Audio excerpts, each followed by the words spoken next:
ay rated SPG. Striktong patnubay at gabay ng magulang ang kailangan. Maaaring may masiselang tema, lengguwahe, karahasan, sexual, horror o droga na hindi angkop sa mga...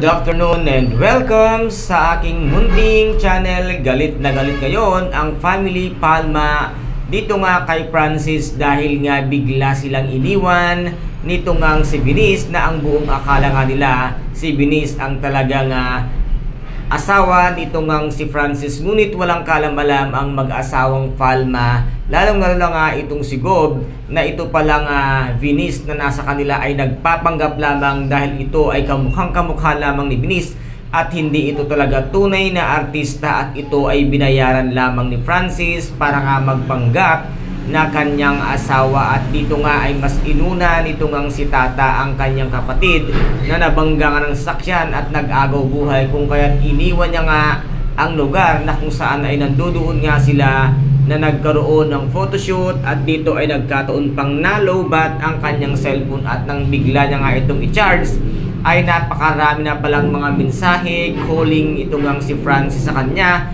dahil hinahanap na nga sa photoshoot at wala nga silang mahahanap na ibang mag-i-endorse ng kanilang mga produkto kung hindi ito ngang si Venice.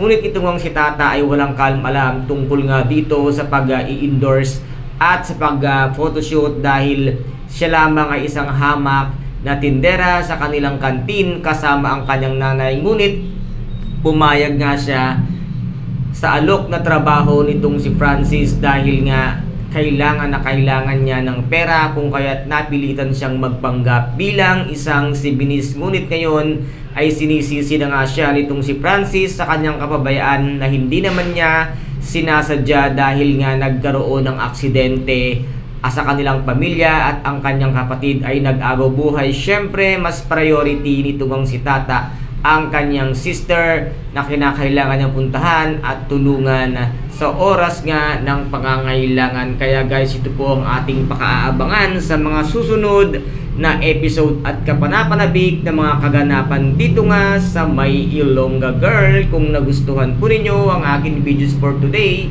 paki-subscribe na lamang po ng aking channel, paki-like and share para maging update kayo sa lahat ng gagawin kong videos. Maraming salamat po. Ingat, God bless and